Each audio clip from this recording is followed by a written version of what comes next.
Everybody can see my screen. Looks good. Okay.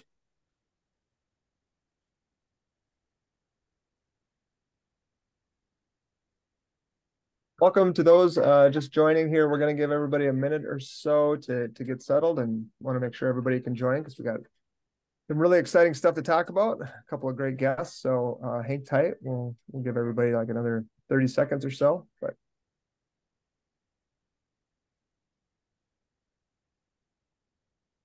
hope we enjoy the musical musings of Vince Guaraldi.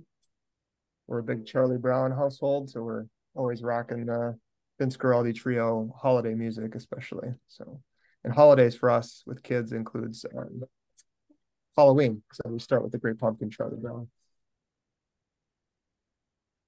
I will not be singing. This is mostly instrumental. So. Darn. Yeah, I know. I'm going to save everybody's ears for that.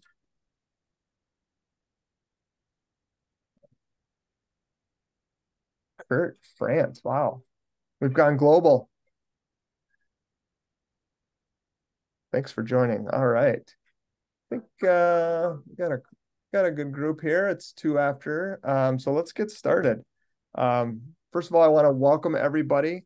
Thanks for joining us today for this month's GatherUp webinar. Agency focus on this webinar, but we have plenty of stuff for SMBs to learn and talk about as well. The topic this month is winning clients in 2024 and insights into changing demands. So a little bit different format we're going to go with this month. We have some research that we conducted over the summer that we want to share, things around what matters to small businesses and agencies, what things they're focused on, tools they use, and we asked, about those challenges and what they might change in the coming year. So we have 2 outstanding guests who will provide their insight and expertise on the topics, and also about that relationship between these small businesses and the agencies themselves. So the agenda for this webinar this month, we're going to first hit on the SMB research. So we'll spend a little time on that. We'll talk about agencies and their responses to some of the questions we put forth. And then the gaps and the differences, opportunities in whether that's today or 2024.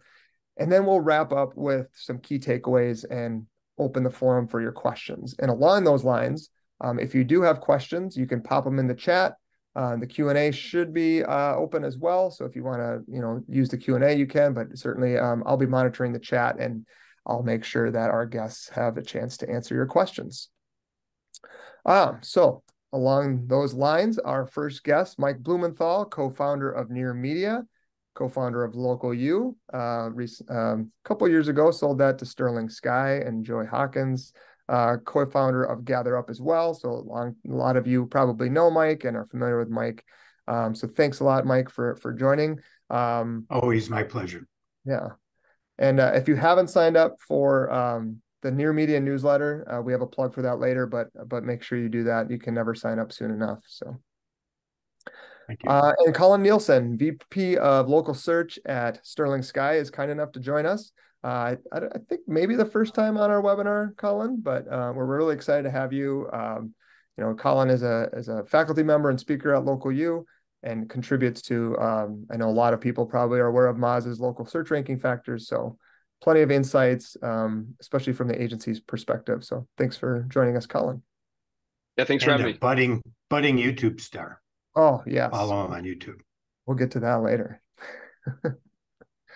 All right. I'm Steve Hartman, Product Marketing Manager at GatherUp. I host the monthly webinars, and I always kind of basically explain my role as the connective tissue between our customers and the product, CS, and sales teams here at GatherUp. If any of you are new to GatherUp, not familiar, just heard that Colan and Mike were joining us, and we're like, this sounds amazing. GatherUp is a platform that helps businesses and agencies scale all aspects of their reputation, from listening to understanding and engaging with customers so they can improve that customer experience. All right, so with that said, we're going to dive into some data. So this is our SMB data. We surveyed, we got 114 responses, and this was conducted in June of this year. And the first topic that we're going to talk about is the challenges that they face. Probably not, surprising. I kind of thought, has this ever been different, right? Like businesses always talk about not enough time to dedicate to marketing, getting new customers, calculating ROI. But I think, the understanding the ROI part is something that will come up later in agencies. And I know Mike and Colin, you guys both talk a lot about like providing that and not just thinking about vanity metrics. And so when you think about, these challenges that SMBs face, that seemed to stand out to us. Yeah. So agreed. And something I wanted to share, we did recently at Sterling Sky that ties into the ROI metric here is we do postmortems for all of our clients that cancel.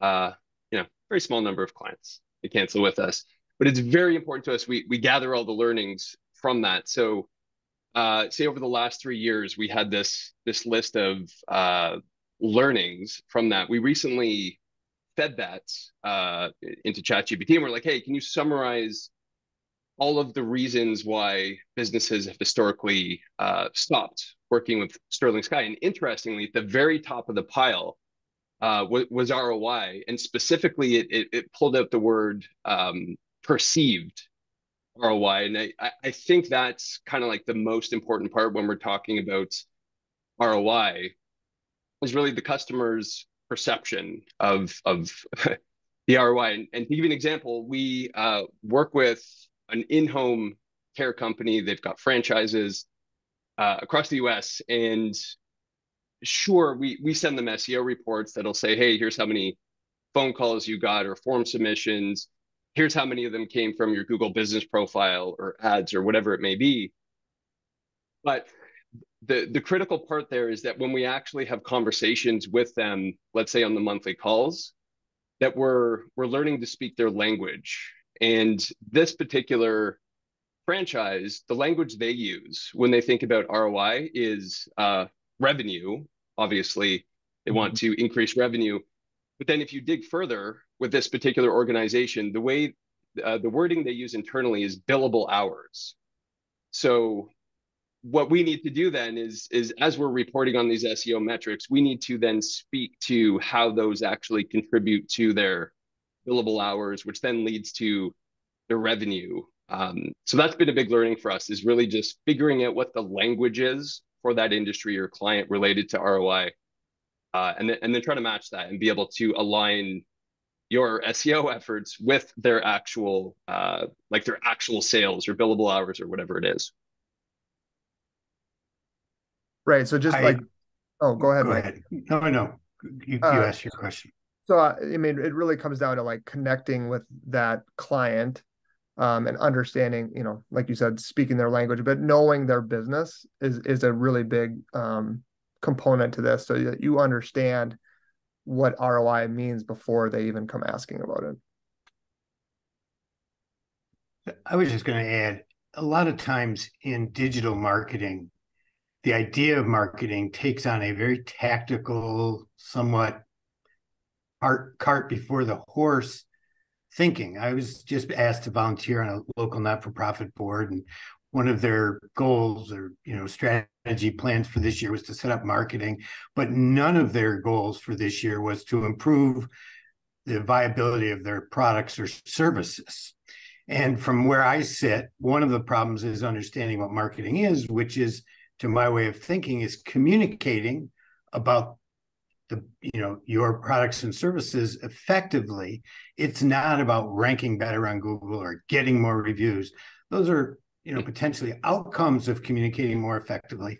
So some of the issue is, I think, some of this issue in this particular slide comes from a bad definition of what is marketing. And I see it both amongst agencies and amongst small businesses.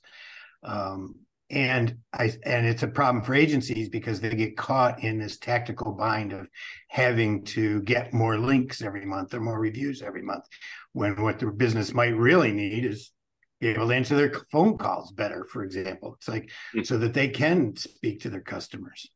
Mm-hmm. Yeah, the other one here to me, obviously 45% of the top of people, these businesses say they don't have enough time to dedicate to more marketing. And I think that kind of leads into the next slide a little bit around tools and giving, what tools are they using, and are these opportunities for agencies to come in and deliver. And they don't have the time to do it themselves. The business doesn't. They might be reliant on a tool or somebody who like can manage that piece for them. So when we think about tools and what are we seeing, at least in your opinions, I'll start with you, Colin. Some of the, when we talk about delivering ROI, what are the tools that you see as most effective, or platforms, or applications? Yeah, I mean, speaking for Sterling Sky as an agency, obviously, I would agree with email marketing as being at the very top of the pile. It's one of the few assets in the online world that you kind of own yourself, that you have full ownership over. And certainly for us as an agency, building our email subscriber list, et cetera, is a huge thing for us. And we do see that with a lot of the businesses we do SEO for, is they also do email marketing. Certainly not all of them, but definitely, interesting that search engine optimization should be at the top of the pile. I do find it kind of surprising that it's still only about 50%. I kind of thought that would be a little bit higher, but certainly for us as an agency, SEO is the highest driver of like overall results, performance, ROI for probably 95% of all the businesses we kind of help. I would slightly disagree with you. I mean, some of that is a self-fulfilling. You attract businesses that need SEO because you guys are very good at it, but not every business needs SEO or can benefit from SEO or is going to get as much benefit from SEO. And I think GatherUp is a good example. When we were building it,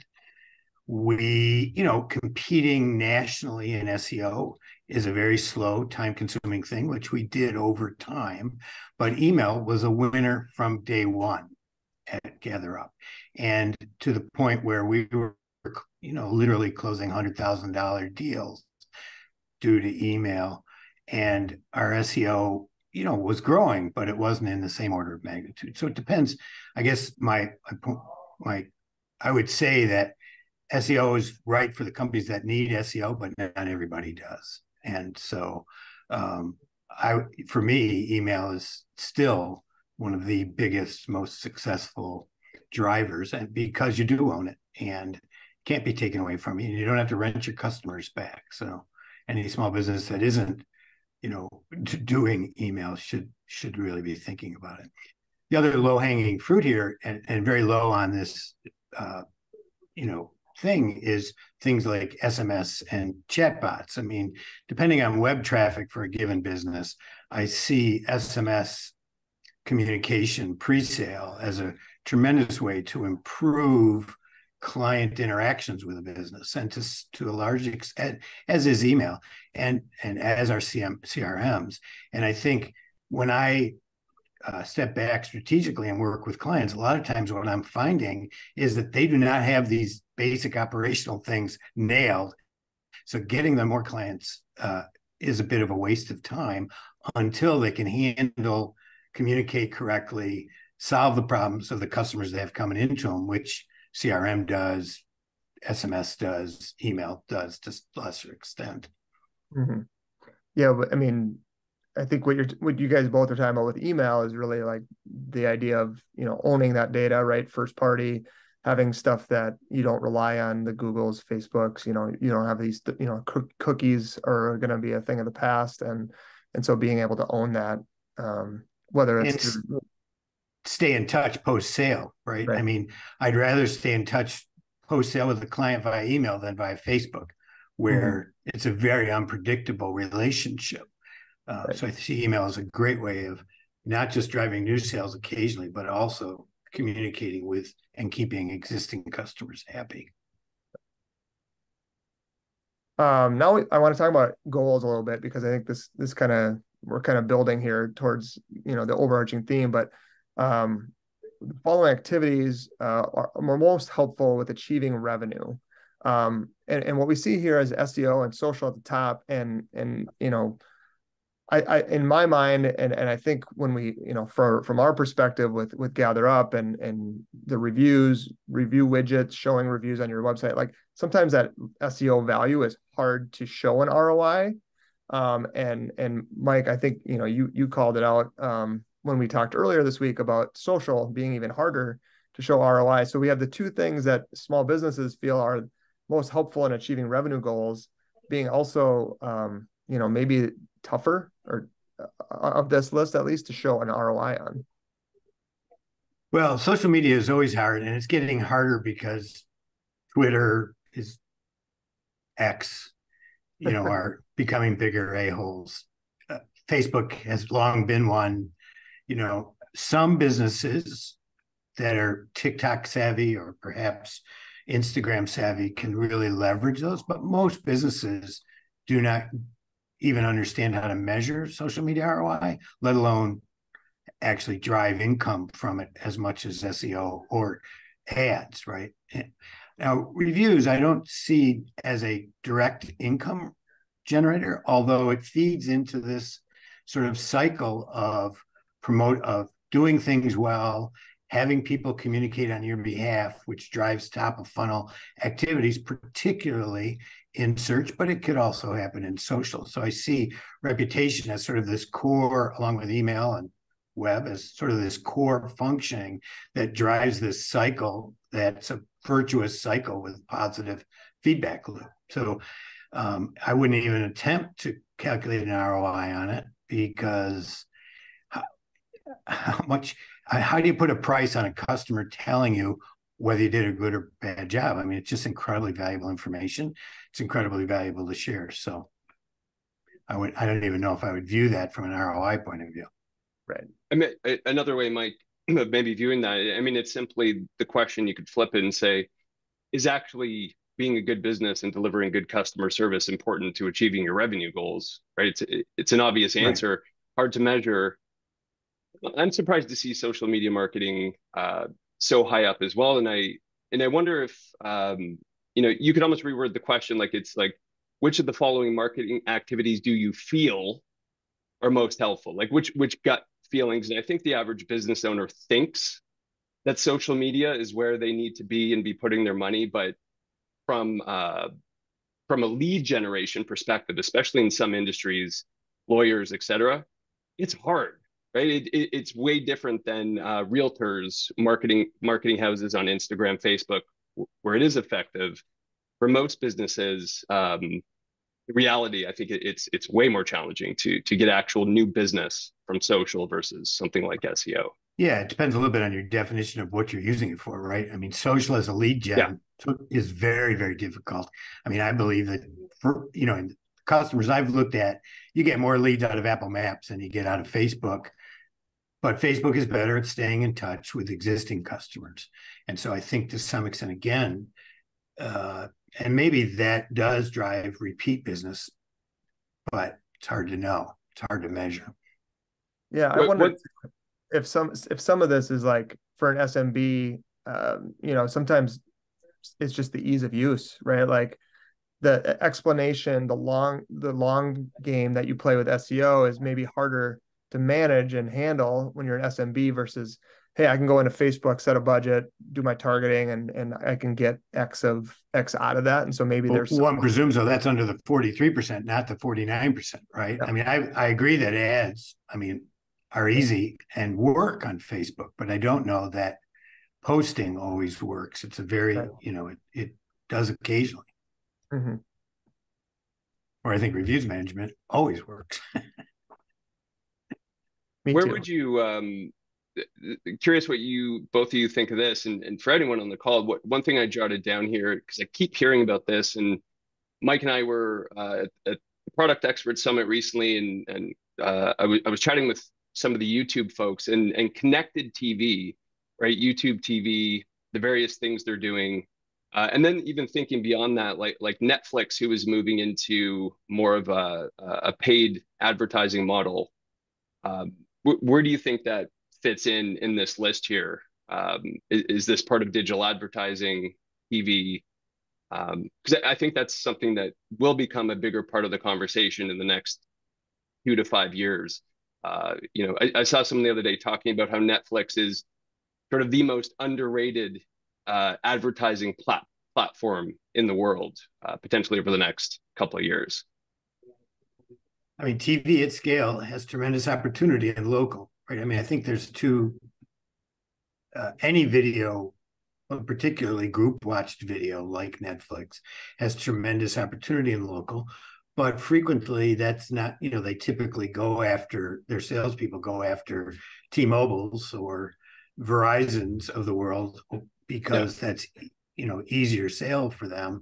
And they don't have the self-serve tools that would allow a small business to take advantage of Netflix in their area. I mean, if they did, I think it'd be a huge opportunity for them and would make a big difference. I mean, geo-targeted YouTube or Netflix ads could be huge if they actually make a product easy to use and does a good job locally geo-targeting.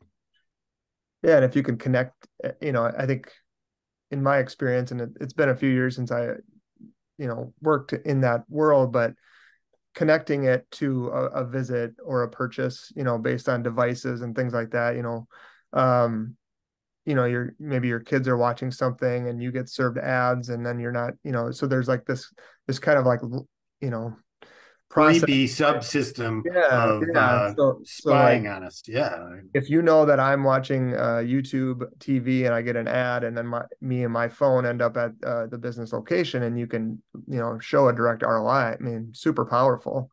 I just don't know how often those results are happening the way it's intended to, but I certainly watch TV, connected TV, and sit on my phone at the same time quite often, as I'm sure most of Hmm. us. All right. All right. Let's talk about agencies now when it comes to SMBs. So we asked our SMB respondents, which of the following activities do you have an agency manage? And what I found out of this here, a little bit surprising, is 35% don't use an agency for anything.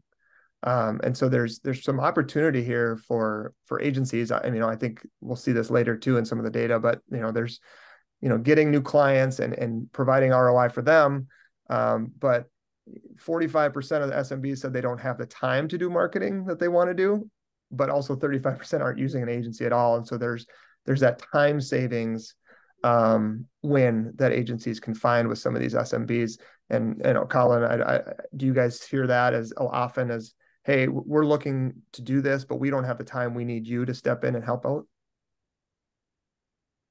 Yeah, I would say that's I don't know, maybe almost half of businesses we speak to, that's the case. It's usually one of two camps. It's either we've been trying to do this ourselves, and just realize that it's more we need to focus on running our business kind of thing, or we've been through 3 SEO companies and I don't know what they were doing. They didn't explain things, got no results, et cetera. It's usually one of those two camps.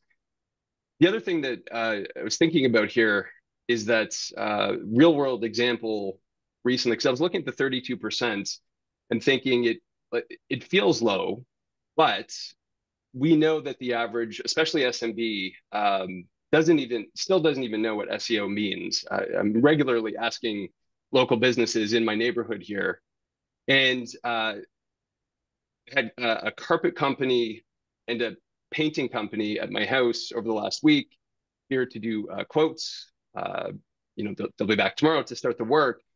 And I was asking them, they saw my setup here because they were sort of quoting around the room. And I had I think I had GeoGrids up on my computer. And they're like, oh, what's that? And I was like, oh, I do SEO for a living. And they're like, oh, I've heard of that before. And I'm like, okay. And he said, but he's like, 99% of his business is word of mouth referral. So his connections to realtors that are sending him business, word of mouth, his email list, etc. So that might explain some of it. I think there are legit SMBs, like Mike was saying earlier, there isn't necessarily a use case for SEO because they're already maxed out booking projects 2 months out because they run such a good business and they've been around for a while and word of mouth. Also, I would contend that he probably doesn't even know how many clients Google is currently sending him. He's never measured it or even looked because he doesn't think he has a need for it. So there's Yeah, an interesting. awareness, right? I mean, we see that a lot with Google. It tends, Yep. Of new clients. Certainly, if you've got a great referral cycle and a great, flywheel of business from existing clients and new clients, it becomes less important. But it may be a lack of knowledge as to where clients are coming from. The reality is that everything on this list ultimately requires a professional to help. The other reality is that most small businesses do not structure their profit or income in such a way that they can afford effective SEO management. When a small business thinks about a monthly advertising budget, they think 300 or 500. And I would put this to you, Colin. Do you have any clients in that budget range? No. No, right. And, And most agencies need to charge more so that they can make a living. So part of the issue too is this sort of disconnect between very small businesses, the need and the cost. I will say though that the average SMB that we speak with, say as part of the sales process, it's our first time speaking with them, and they're in the camp of they've worked with 2 or 3 SEO agencies in the past. It is always a bit of a sticker shock because they're used to paying two, three, four, $500 a month. And so then it's really about, shifting the mindset from, what does SEO cost to what is the cost of not doing good SEO, right, over the long term. And that becomes a more important question. Can we afford to kind of be in the same place in a year from now when we know our competitors, or at least some of them, are going to be investing in doing still good quality SEO? I like how you phrased that. What's the cost of not doing it? And I think that applies to, I would argue reviews and reputation at a very high level. Like if there's the ROI, to Mike's point earlier, is tough to calculate, but not doing it, it's going to be a lot tougher on your business overall. So. Moving into the budget. So this is a question on whether they wanted to spend more, less, or the same on these different activities that we just discussed. And so what stands out here is to me, most at least half, 56% will keep their budget the same on reviews and reputation, and almost half will plan to keep the same budget on their SEO. So does that feel like a set it and forget it type of scenario, or is it just the automated nature of some of these processes that you see, Mike? Yeah, one of the things that any survey has trouble parsing is size and need of the respondents, and so it's a little hard for me.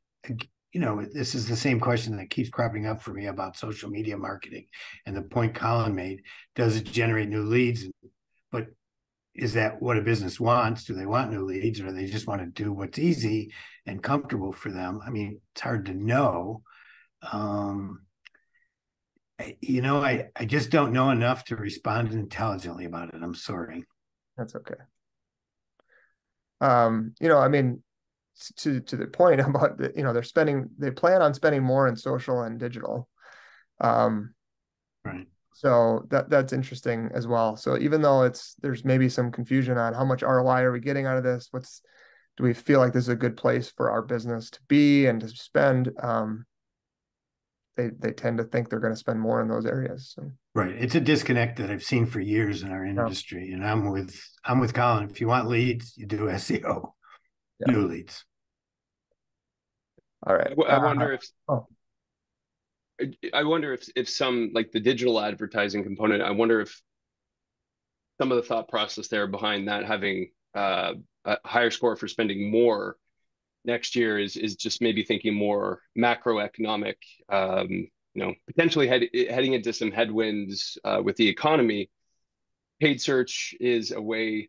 Now, I'm not saying this is the right way to think. I actually don't think it's the right way to think, but you think about paid search, you give Google some money, you get some visibility, whereas SEO is a longer term play, right? So paid ads is a way to fill in the gaps going into tough times potentially, and maybe people are thinking about shifting budget from SEO to PPC, which I don't think is a good long-term strategy. If anything, you should be double downing on your SEO investment during hard times so you come out the other end in a better place ahead of your competitors. But maybe that's part of the reasoning there.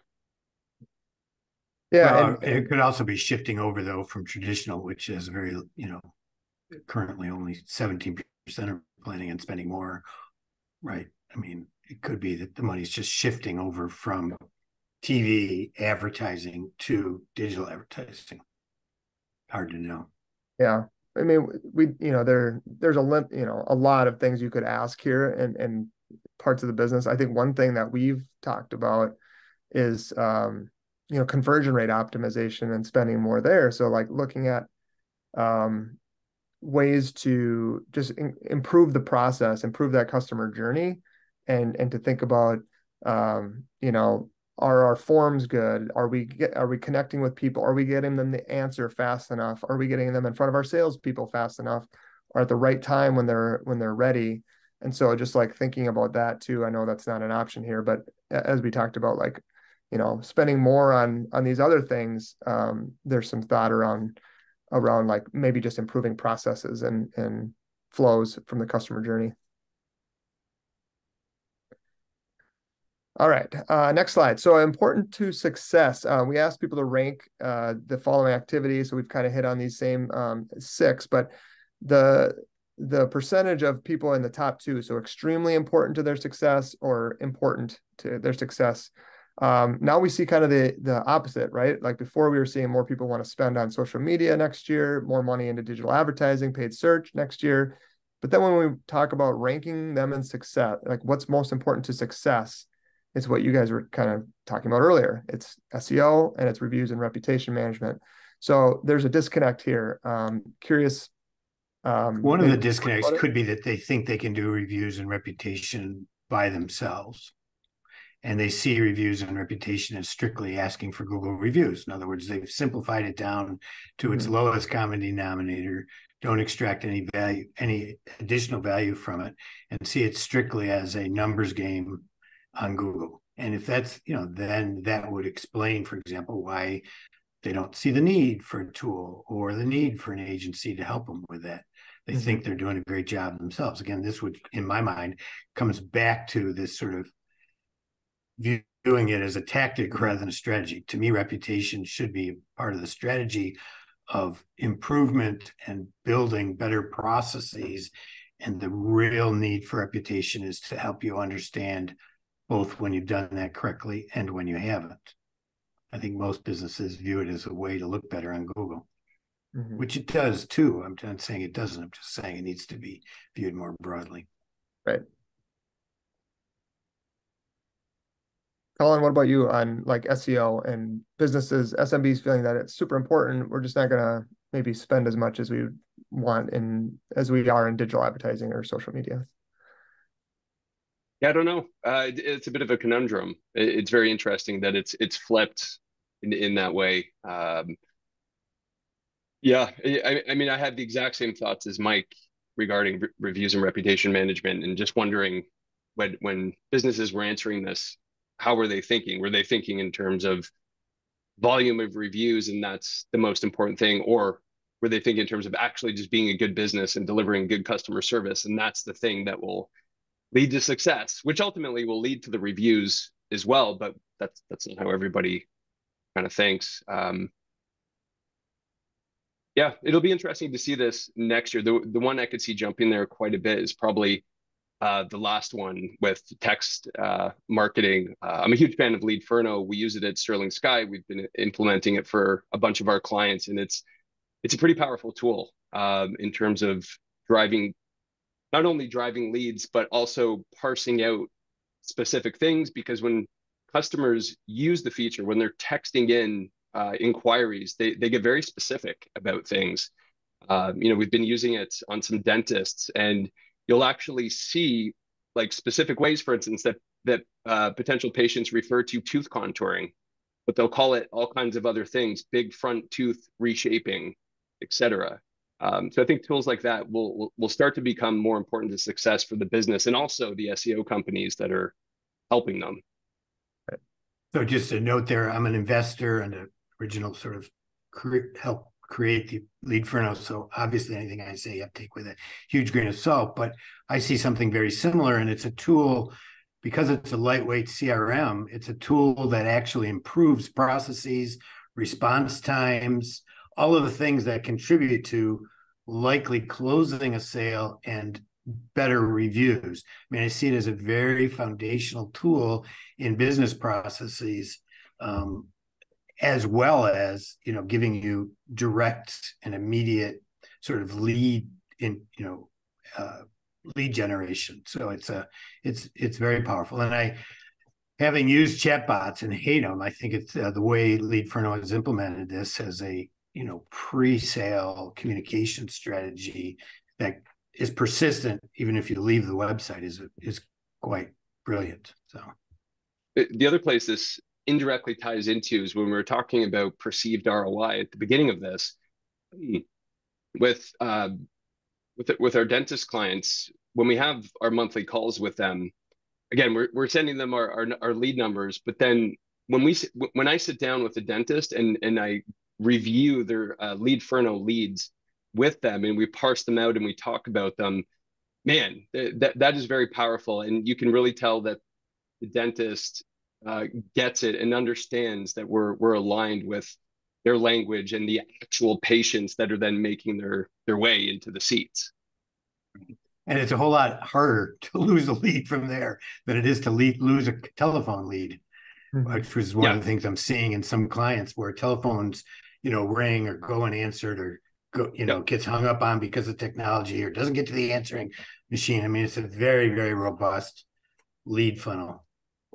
And we'll see leads come in and, you'll see the conversation sometimes will get quite long. There's really good back and forth happening between the front office and the patient answering specific questions. And again, there's like these keywords coming out throughout the whole thing because you're seeing how the patient is referring to the services, which might be different than how you're reflected on the website. And then there's content opportunities, et cetera.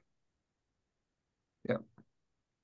That brings into mind like this next slide's about reviews and reputation, but I think what you guys are talking about ties in here too, because the one thing to notice here is that only 50% of small businesses are using reviews to like analyze for feedback, insights, and to gain, kind of what you were talking about earlier, Mike, about really understanding what you're doing well, where you need improvement to make for a better business. Same thing with, a web to text chat function where you're having these conversations. Like having that is one thing, using it to better the business is a whole nother thing. So, I think this seems to be the opportunity here is that only half of businesses are using that type of analytical view on whatever customer communication channel they're talking about. Yeah, just before the webinar, I went into my GatherUp account and downloaded a year's worth of recent reviews for a 25 location business, and took the spreadsheet, added it to GPT-4, and asked it to analyze the reviews 3 and below and 4 and 5, summarize those, and tell me how many reviews I'd have to get to move the overall average to 4.7, which is a very hard math problem for most people. And it just went through the spreadsheet and did all that stuff for me, giving me both, 5 points of strength, 5 points of weakness, as well as a strategy moving forward and how many reviews. I mean, when you tie review content together with analysis, it's very powerful. And I mean, the same can be done with those customer conversations that Colan was talking about, right? Like, right, exactly. Yeah. Yeah. I'll have to try that. It's a good idea. All right. So that's the SMB. Now let's talk about agencies and some oh of God, we haven't even talked about agencies. Oh yeah, this is just SMB this one. Oh shit. So. We're gonna be here till 5 o'clock. You're like this woman right here on the GIF here. Of course I have the time, Mike. All right. So I do have the time. I'm always available for you, Steve, and you, Colin. Appreciate it. So this is the number of services that marketing agencies responded that they said they offer. What percentage? I know we were talking about possibly looking at this as a, how many of them, like is it 3, 4, 5 of these do you use? But I think, Colin, I believe it was you that mentioned the other day just about focus and making sure that you're good at what you do. Can you expand on that and what you meant by that? Yeah, it was again more thinking specifically of social media management, which historically up until about a year and a half, 2 years ago, was something Sterling Sky explicitly offered as a service. But very quickly realized with the type of businesses we work with who are looking to grow their business, get leads, new patients, etc. You have to have a very deep understanding of social media and how to make all the platforms work, which is very separate in a lot of ways from SEO. And we're an SEO agency, and quickly realized that our circle of competence, if we were to draw it, social media advertising is a little bit outside of that circle. So in our experience, things like social media, it's really advisable to work with someone who does social media, and that's kind of their thing. But you definitely see kind of across the board that there's a lot of SEO companies that are doing all of these things, if not more. And then I guess the question is, well, how good can you be at all these different things? Yeah. So if a client were to come to you and they're using you for SEO and they said, "Hey, we really need help with some social work. Would you guys help with that?" And how would you respond? And what is that conversation like? If they were looking for social media specifically, or any service that we Right. don't do specific email marketing services. Yep. We have kind of a network of other agencies that specialize in things that will refer people to that we trust. We know they'll do a good job. Kurt made a comment there. Yes, very true. Sterling Sky is very active on social media, which I think is a good point. I think there's companies out there who can help you as a brand build up your brand on social media. But at the end of the day, just like with your reputation, I think social media is something that you as the business need to take charge of, right? Because it's about your how people are perceiving you at the end of the day. Right. It's It's hard so, to. I mean, to answer this comment about Sterling Sky, it's so Colin can become a thought leader. He is a thought leader, but become more of one. I just can't wait to see it in all the search results for Sterling Sky and Colin's videos. All right. So next, the disconnect. So we talk a little bit about what SMBs say, what agencies say, and there's a disconnect. So here's achieving revenue for you or your clients. I think this is the big gap was the social media piece. We kind of talked about this already, and SEO as well, but I think we talked a little bit in earlier the week about the customer journey tracking and like call tracking not being included here. Mike, I think that was you that was talking about call tracking. Yeah, I just see it. I mean, I assume that more agencies use it than mentioned it because it's such a foundational technology. And I know Sterling Sky is a big fan of it. And in terms of tracking leads from different sources coming in on the phone, there's really no other way to do it. So if you're trying to, as an agency, deliver ROI, to me, it's something like CallRail or equivalent.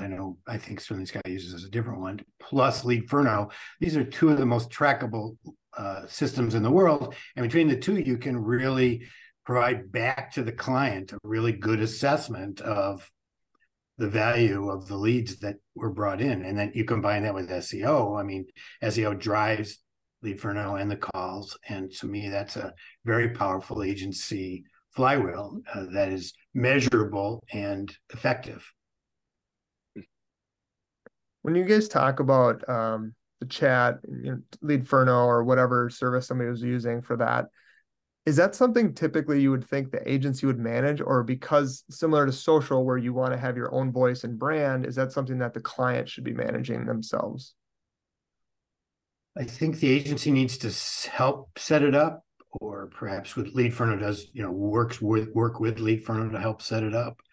I believe that they need to help analyze the output and extract from the the content meaning, as we talked about. How many, what is the ROI? What are the conversions? Which ones are you winning? Which ones are you losing? So I think it provides a tremendous opportunity for more strategic level of consulting. I think one of the reasons that many agencies have a hard time making money is because they are so tactically focused, and they forget to step back and help the business understand, as Colan talked about, what went on last month, but even more important, understand what they need to do next month or for the next 6 months to actually close more high value deals. And we have that information in the form of Lead Furno and CallRail. And it's important, I think, as an agency to step back and develop that strategic relationship with the client. In fact, that's all I do these days. Is I work with SEO firms and I refer people to Lead Furno or to Sterling Sky or design firms, whatever, and I only help with strategic stuff. I mean, and I charge dearly for it because I have to look at all aspects of their business from the marketing stack to the technology stack. And I just think it's, from an agency point of view, a great way to think about growing your business, because you already have the clients. If you can convince them that you're going to be able to help them with their strategy, it's going to both solve retention issues, allow you to charge more, and be more profitable. That's a good segue, I think, to this next slide around agency challenges. And this is what agencies feel like their challenges are. One thing that I noticed on this one is that, to me, if you're managing client expectations is a challenge, declining budgets is a challenge, calculating ROI is a challenge. I was surprised that at the bottom, keeping clients and customer loyalty wasn't higher. But maybe that's just people ran out of check marks for which ones they wanted to select. But to me, that all adds up to a challenge of keeping your clients if expectations are difficult and calculating ROI is tough. But anything you guys want to hit on here as far as from an agency side, Colan, like getting new clients, managing their expectations, challenges with that? I think getting new customers is, I mean, that's a universal challenge for any business anywhere for sure, and probably at the top of the pile, outside of Apple or one of these big brands. The second one, managing client expectations, is a really big one, and another one that came out of our little chat GPT analysis we did of all our client postmortems, where we pulled out all the insights. And that's a big one. I would say that one, in my experience and our learnings, is that goes all the way back to the sales process. And give you a specific example, we had a locksmith client that we started working with a couple of years ago, and we should have caught something in the sales process, or at least as part of the initial local SEO audit we did for them, where we were looking at the geogrids, and we didn't really catch it till later, but we came to the conclusion after working with the client for a bit that there was absolutely no way that what they wanted, which was this a ranking for a very core keyword to rank a certain distance from their office, and this was post vicinity updates. And if we've kind of caught that and set their expectations from the beginning to say, look, we've analyzed this, and it's like, your market's too competitive. Look at this competitor over here. The best competitor in all of your market only ranks this far from their physical location. If we had tempered that from the very beginning and educated them as to what's actually possible, it would have set us up for success. So yeah, client expectations is huge, and that seems to be a big reason why clients will eventually cancel. Yeah, we hear that even from our agency partners as well. Like that's obviously this is our survey, but like having conversations with them, this comes up a lot. How many reviews can I expect to get? Whether it's Google reviews or first party, but there's always something when it comes to expectations. So No, I it's think usually how many Google reviews can I get? That's the question. How come I don't have as It used to many? drive me crazy. It's like, You're always welcome to come back and enjoy those conversations again, Mike. well, hey, as they say, Uh, put it in the paycheck. yeah. All right, I'm going to skip ahead on one slide. We're going to share the slide deck and a recording out. So if you want to check that one out, we can. I just want to make sure we're cognizant of time here because there's a couple more things we want to get to before we wrap up.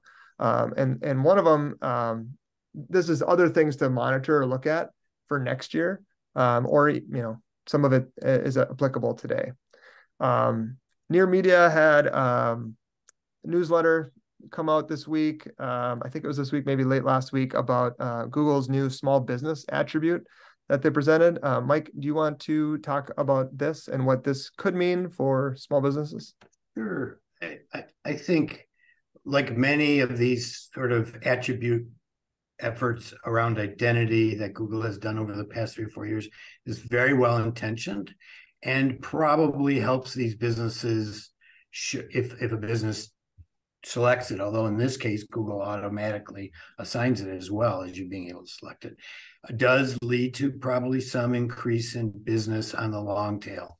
Black-owned businesses, veteran-owned business, women-owned business, small business, plus some search phrase. So there's certainly no harm in it. I think if Google were really serious about helping small businesses, there's a million other ways they could do it. And on the one hand, on the other, there's nobody that sends more business to small businesses than they do. Although, as Colan will tell you, it's probably getting harder and harder to get those in touch with the business as opposed to getting them tracked on Google. But, everything Google does, you have to take with a grain of salt. Certainly, it produced a fair bit of publicity for Google, and doing it again here today. And it's not a bad thing. But Google could be doing a lot more for small businesses. How about from a local search perspective? Does this, like I said, I think it can help long tail searches. If you're searching for shoes from a small business, or, I think I haven't done those searches. I know if you do woman-owned jewelry store, some of the right. Barbara Oliver will show up, for example. And I've, and in terms of Black-owned restaurants or whatever, I think those things do have some impact. It's not clear whether that impact is sustainable or significant, because the keyword volume is usually pretty small, but it certainly doesn't hurt. Yeah, that's what I was kind of going to get at, is the volume and how many people actually do that. But with Small Business Saturday coming up in like 10 days, kind of a good tip there to know for any small businesses or agencies that have them. So right. I mean, Small Business Saturday is much like this. It's a bit of a sop to small businesses to make them think people care about them, when the reality is that federal policy in a million ways is structured to make it hard for small businesses to compete, and doesn't even enforce the actual rules that are on the books, like Robinson-Patman, that could protect small businesses against very large, aggressive competitors. Maybe this will change, but the reality is that these sorts of efforts, while,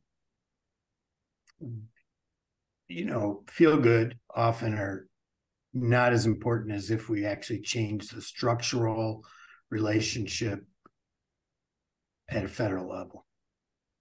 As being an owner who had actually went through a bankruptcy of a small business, I can tell you, it's hard to run a small business. It's painful.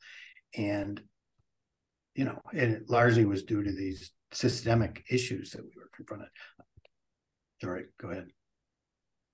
I was going to ask Mike, I feel like you might have this number ready to go right here. What percentage of businesses in the US are small businesses? Isn't it astronaut? Like it's like 90%. Like it's a very significant number. It is a significant number. There's so many ways to measure business: locations, ownership. And so it's a messy number. We know that Google has roughly 16.5 million locations in their small business, in maps. We know that there's roughly 30 million registered with the government as businesses. A lot of these might be sort of like independent consultants and those sorts of, part-time labor is hard to know.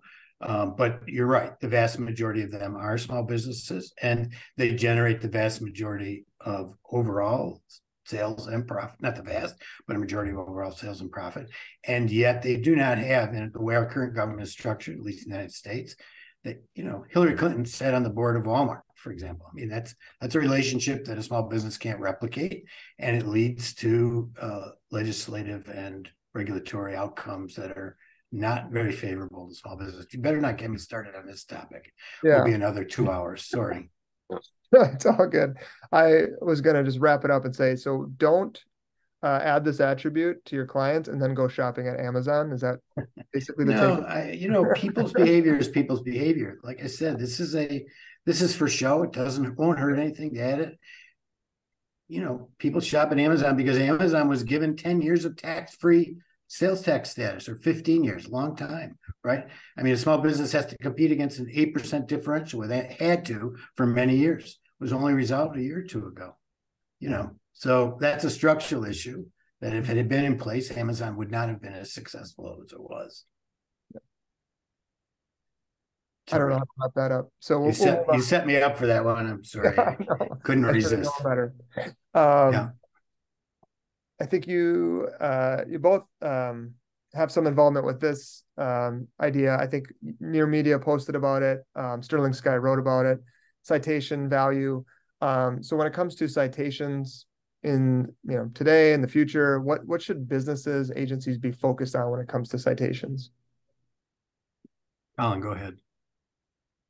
Yeah, I think it's what I think Whitespark got ahead of this curve, where they've kind of consolidated their list over the last few years to the important sites, right? And I think that's what it's all about. If the site is visible and Google's showing it, then it's probably worthwhile being listed on there.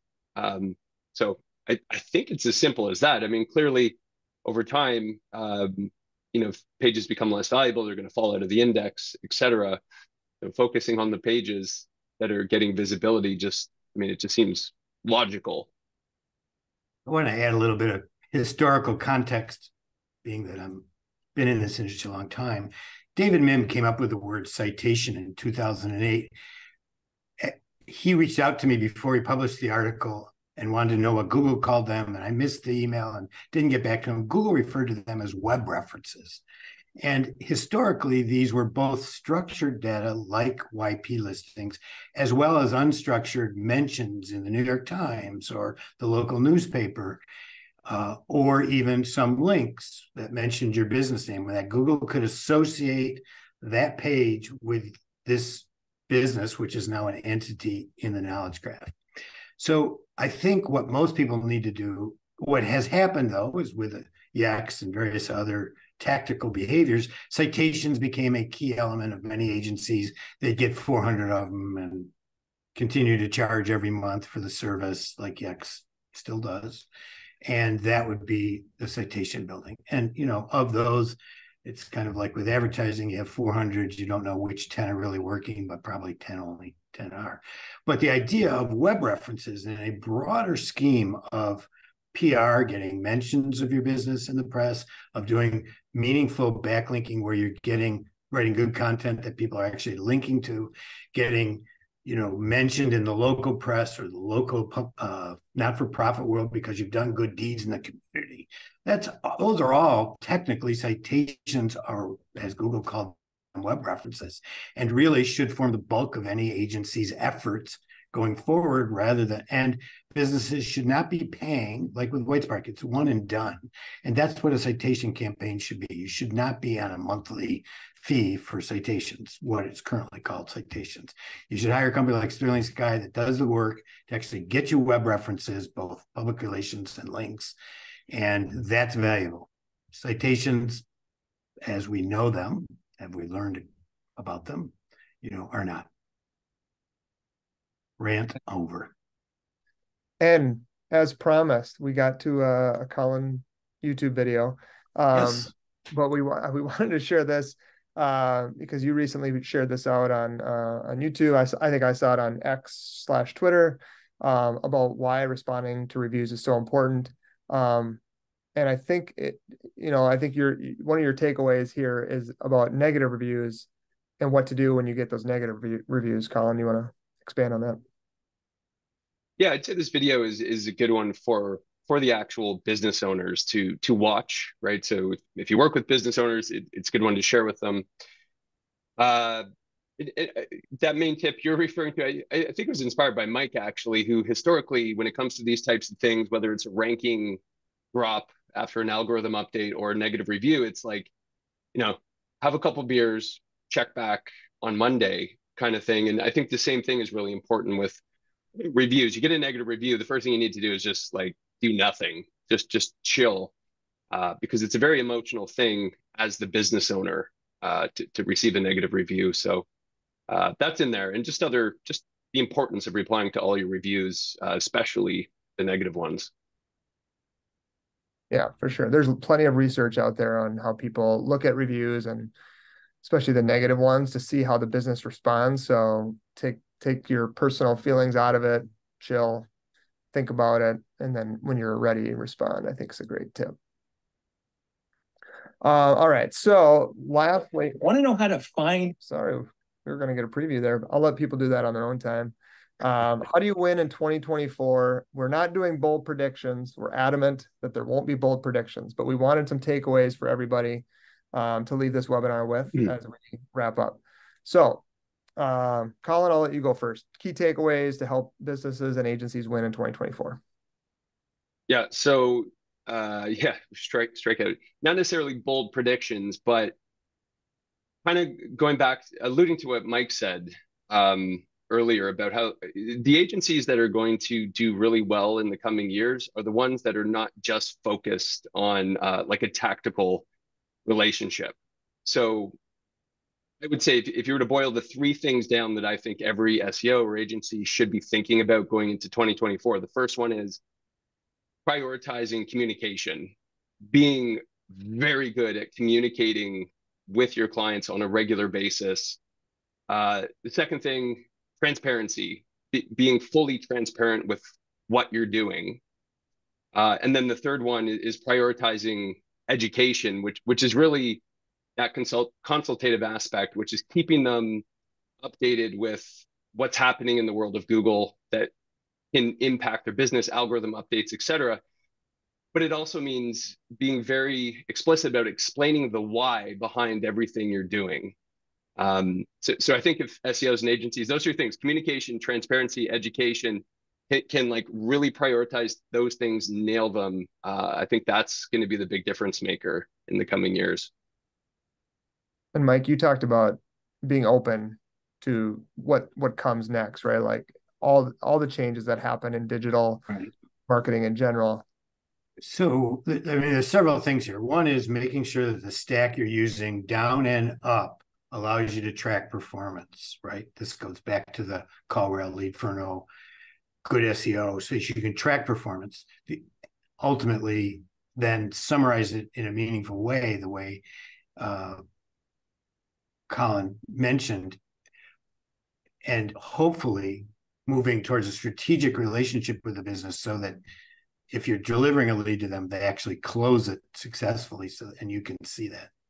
But in terms of tactically, I think that we live in a dynamic world, largely driven by Google and to a lesser extent by Apple.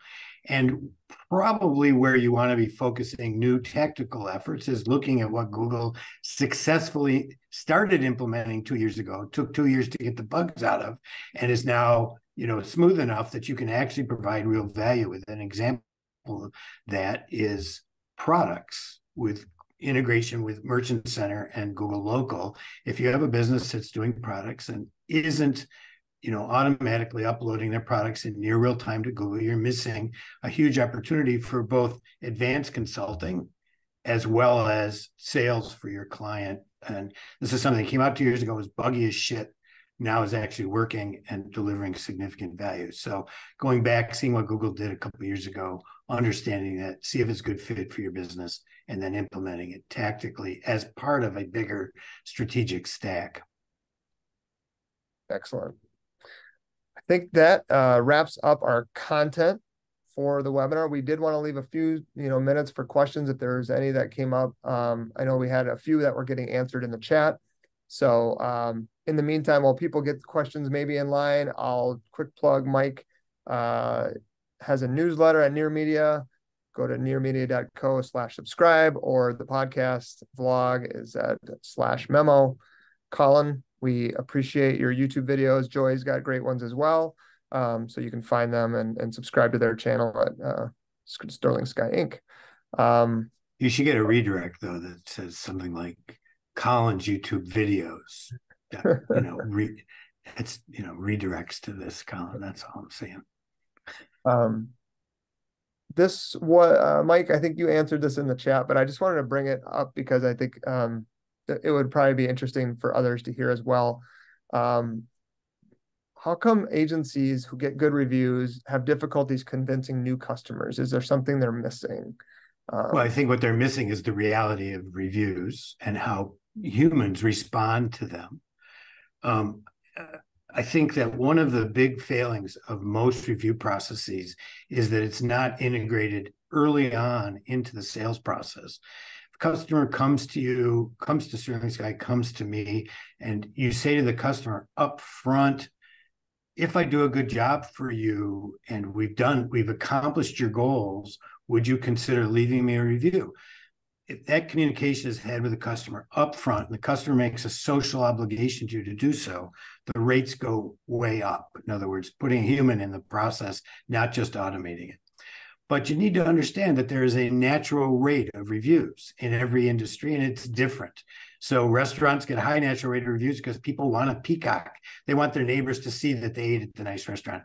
And unfortunately, in a boring industry like SEO, they don't care if the neighbors see whether they did SEO because their neighbors don't even know what SEO is. So there's going to be much less peacocking, and the natural rate of reviews is going to be quite a bit less.